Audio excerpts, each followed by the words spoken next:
meteorologist Damon Matson joins us once again. And again, Damon, the warm weather continues and we continue to adjust. And that's what it's all about, though. We got to watch out for ourselves, our pets. It's everybody definitely trying to deal with this together. And we're going to have to keep dealing with it because we don't have many changes coming anytime soon. Folks, let's talk about it out there. That view right here of the Washington Monument. That just looks hot, plain and simple. It's hazy off in the distance from our rooftop camera. And of course, it is fitting. We already have those temperatures once again into the 90s pretty much across the board here just shortly after 12 p.m. One of the only locations, Martinsburg, sitting at 89 degrees. The rest of us are into the lower 90s. And much like the last few days in a row, we're going to be making that run into the middle and upper 90s with just the air temperature.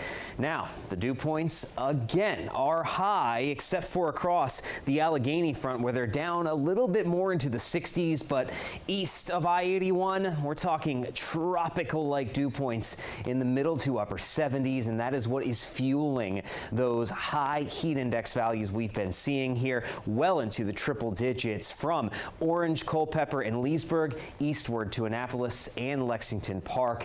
104, that feels like temperature right now in the district as we speak. Now, there are some passing clouds providing us at least a little bit of shade, but outside of that, rain chances continue to be hard to come by as we sit on the eastern edge of Barrel's remnants that are making their way through the center of the country with plenty of rainfall back toward Kentucky, Indiana, and unfortunately the center of this system will not be passing over the district, so all we can hope for at this point is some shower and storm development in all of this heat and humidity on the east side of those remnants. But here in the short term, it's all about dealing with this heat. The heat index, as we go throughout the rest of the afternoon, will be well into the triple digits. Even some of our western communities, Hagerstown, Martinsburg, Cumberland, will get up toward that 100-degree mark with the feels like temperature. Then overnight, folks, after we deal with this all afternoon and evening,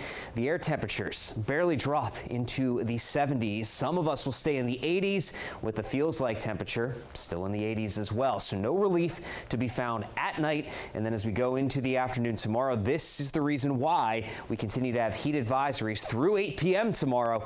That heat index will once again be up into the triple digits, if not nearing 110 in some locations like DC, Manassas, Fredericksburg. It's just barely below excessive heat warning criteria there, folks. So nothing we want to mess with. The only chance we get at breaking this cycle of heat and humidity will be any rainfall, any storms we could get. That chance goes up a little bit as we sit on the east side of Barrel's remnants on Wednesday. Unfortunately, rain chances have gone down a little bit on Thursday, but Friday is still looking like our soggiest day of the week, and we'll see temperatures significantly drop down into the middle 80s.